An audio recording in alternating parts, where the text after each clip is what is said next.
ជំរាបសួរបងប្អូនទាំងអស់គ្នាខ្ញុំជាជនជាតិដើមភាគតិចមកពីខេត្តរតនគិរីសូមហៅទាំងអស់គ្នាមួយមកហេហេតាំងអាឡាគូតឹងនេហាក់សាចាក់បលនេលេខរ៉ាជួយជេណោះជាវច្មាហេហេតាំងអាឡាគូតឹងនេហាក់សា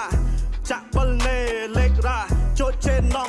ជាវច្មាមកពីព្រៃភ្នំមាត់អីអឹមឌីអ្នកណាក៏ស្គាល់នៅរតនគិរីក៏ទឺការតូចតែជាសាមាគីទៅណាមកណាបញ្ជាព្រៃកំទឺទីឥឡូវមានឱកាសច្រៀងរាំមកទី stage សិល្បៈស្រុកខ្មែរទុកឲ្យខ្ញុំជាអ្នកវេកប្រវត្តិតន្ត្រីខ្ញុំយកមកជួយជ័យត្រៀមចិត្តគុំនិតមិនអាចរីរែកដាំនៅក្នុងព្រៃជោគជ័យលើតន្ត្រីក្មេងជនជាតិដាប់លងហាមិនដំឡៃពូពីឧបសគ្គរករាកខ្ញុំប្រឡ័យសាងកេតទៅយោតនៅមានថ្ងៃនៅក្នុងជីវិតត្រូវខំប្រឹងជប់ទុកលំបាកតាំងចិត្តងំរឹងយូររួមគុំឡាំងឲ្យខ្លាំងដូចសង្សារយកត្រូវមានប្រឡឹង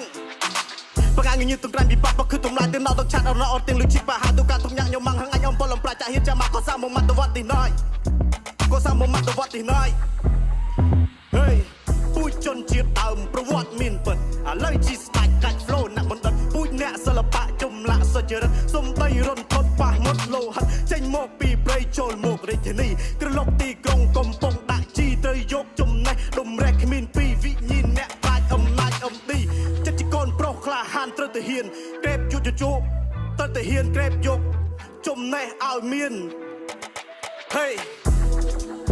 មានប្រយោជន៍ដល់សង្គមខឹងខូចខឹងខាតប្រមាថជាប់គុំចូលប្រងស្មារតីយកសម្ដីចាស់ទុំយកមីគីល្អមករំអាយងុយជេដល់បន្នឹតែទូមិនងាយមិនមកតែទូមិនងាយមិនទៅមិនងាយតែជាងហៀងអាយវើមិនល្អអន់ទៅបណ្ដាញអាយណែលកុយប៉អុញក្រអឹងហេហេតាំងអាឡា